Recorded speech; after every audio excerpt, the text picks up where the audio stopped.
À 8h17, vous recevez Bernard Poirette, le directeur général de Greenpeace France, Jean-François Julliard. Monsieur Julliard, bonjour. Bonjour. Merci d'être à ce micro ce dimanche matin. On parle bien sûr de la pétition L'affaire du siècle dans un instant et de l'action en justice que vous allez ouvrir dans quelques jours. Mais d'abord, quand vous avez vu à la télévision Alain Finkielkraut se faire injurier par les Gilets jaunes hier, comme il l'a été, comment avez-vous réagi ? Vous qui, en votre temps, sans doute, avez manifesté, peut-être également, peut-être que vous suivez avec beaucoup d'intérêt ce qui se passe depuis 3 mois en France, dans la rue tous les samedis. Quelle a été votre réaction ? Je trouve ça toujours dommage et regrettable. Et puis en plus de s'en prendre à une personne en particulier, c'est un peu trop facile. Une masse qui s'en prend à une personne, c'est toujours facile. Et je me souviens, Finkielkraut avait déjà été hué et repoussé comme ça, un peu de la même manière, pendant Nuit debout, qui était ce mouvement à l'époque, il y a une année et demie. De la même façon, il était allé au contact avec les gens pour leur demander, pour leur parler. Exactement. Et ça s'était retourné contre lui. Et du coup, c'est toujours une démarche positive, quel que soit ce que pensent les uns et les autres. C'est toujours positif d'essayer d'engager un dialogue, moi je trouve. Et c'est vrai que quelque part, ça s'est retourné contre lui à chaque fois. Et ça ne fait que faire prendre le risque d'affaiblir un mouvement. Donc finalement, ce n'est jamais bon de s'en prendre comme ça à une personne. Bon, ce qui est sûr, c'est qu'hier, il n'y aurait pas eu la police, il aurait été encore plus violenté qu'il ne l'a été. Jean-François Julliard, la pétition L'affaire du siècle. 2 100 000 signatures. Imaginiez-vous un tel score quand vous l'avez lancé il y a quelques semaines ?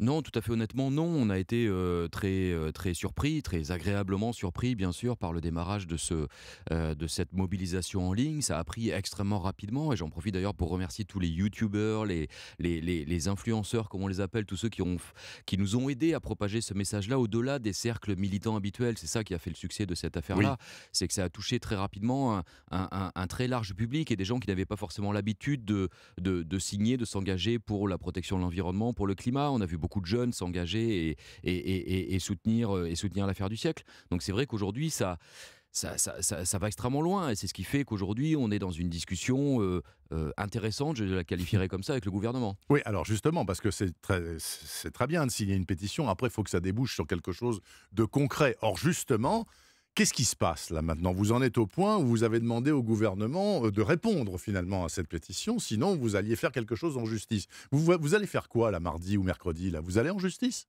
Oui, on va aller en justice. Oui, vous allez dire quoi ? On va aller en justice parce qu'on a rencontré effectivement Édouard Philippe et François de Rugy en fin de semaine dernière qui nous ont dit que le gouvernement était sur la bonne trajectoire, ce que nous ne pensons pas, que le gouvernement faisait ce qu'il fallait pour lutter contre le dérèglement climatique, ce que nous ne pensons pas non plus.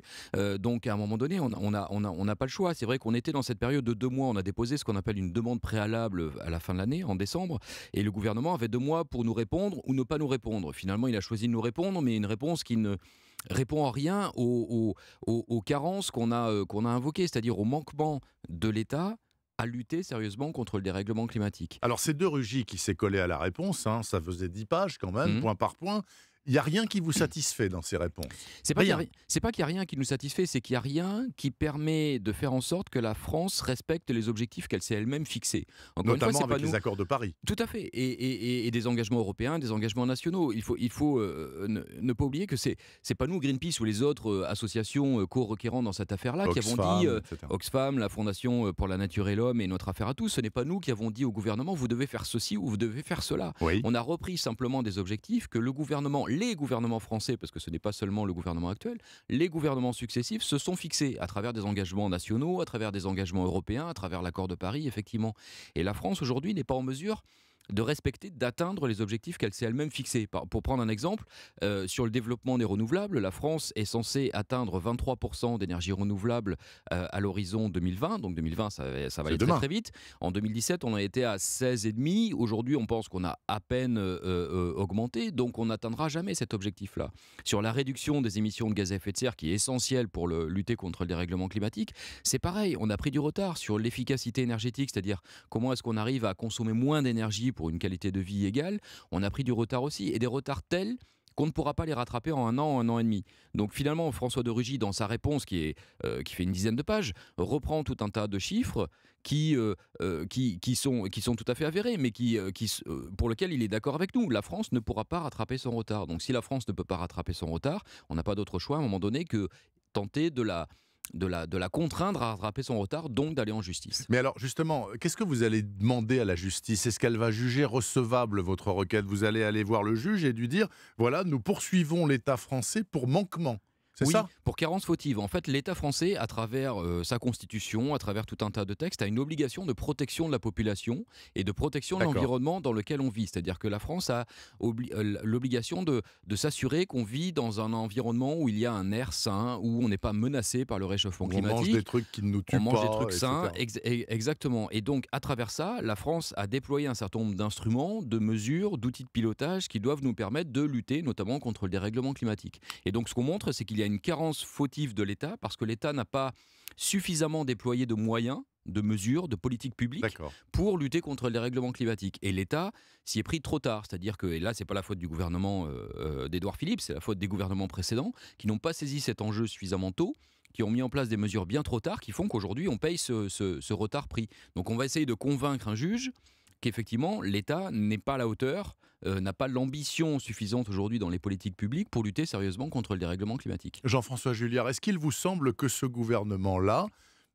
est peu concerné, est peu intéressé par ces questions-là? C'est assez secondaire, et d'autant plus depuis 3 mois avec les Gilets jaunes, tout est parti, on le sait, des histoires de taxes sur le carburant, etc.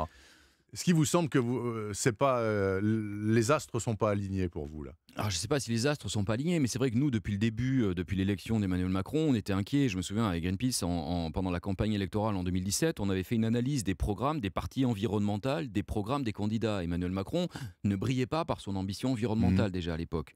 Donc ensuite, il a choisi Nicolas Hulot comme ministre et ça a donné un coup d'éclat, un coup de vernis écolo à ce gouvernement-là. Ça a duré 15 mois. Voilà, Nicolas Hulot est parti dans les conditions qu'on connaît, dénonçant le fait qu'il n'avait pas réussi à convaincre ce gouvernement. Aujourd'hui, on a le sentiment que non, ni Emmanuel Macron ni Édouard Philippe ne sont totalement convaincus que l'environnement doit être une priorité absolue. On a le sentiment que ça reste une variable d'ajustement, que ça reste quelque chose qu'on va faire quand on aura réglé tous les autres problèmes. Et que si on doit sacrifier quelque chose, ce sont les mesures environnementales parce qu'elles sont moins prioritaires, parce qu'on les traitera plus tard, parce que de toute façon, ce sont des enjeux à long terme. Est-ce que vous applaudissez au fait que la jeunesse est en train de se mobiliser en masse? Vous avez vu les lycéens maintenant, à chaque fin de semaine, ils disent « bon, écoutez, on ne veut pas mourir asphyxié, etc. » Ça, c'est porteur, ça. Bien sûr que c'est porteur. Bien sûr que c'est porteur. Et on l'attendait depuis déjà quelques semaines, quelques mois, parce qu'on a vu la jeunesse se mobiliser dans nos pays voisins. En Belgique, tous les jeudis, il y a plusieurs dizaines de milliers de jeunes qui marchent dans les rues de Bruxelles et d'autres villes.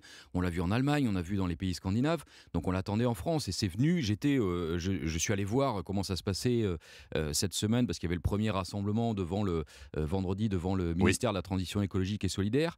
Et j'ai senti, moi, beaucoup d'énergie, beaucoup de détermination, beaucoup de messages qui m'ont rassuré sur le fait que les jeunes saisissaient bien l'enjeu, savaient de quoi ils parlaient, et surtout, ils ne se sont pas trompés ni de lieu ni de cible. C'est-à-dire que symboliquement, pour leur première manifestation, ils ont été bloqués quelque part et faire un sit-in, donc s'asseoir devant le ministère de la Transition écologique. Donc c'est un message très politique déjà. Et je trouve ça bien, parce que quelque part, on a besoin de ça et on a besoin que d'autres pans de la société s'engagent sur ces questions-là et fassent en sorte qu'on arrive effectivement à convaincre, encore une fois, parce que je pense qu'aujourd'hui, il s'agit de ça, à convaincre le gouvernement, voire le contraindre de faire plus. Merci infiniment Jean-François Juliard, directeur général de Greenpeace France, sur Europe 1 ce matin, en attendant les européennes, bien entendu, puisque c'est l'autre rendez-vous électoral à venir, aussi pour les écologistes français. Merci beaucoup et bon dimanche. Merci. Il est 8h26 et vous retrouvez cette interview sur europe1.fr. Dans 4 minutes exactement, il y aura le journal, bien sûr, mais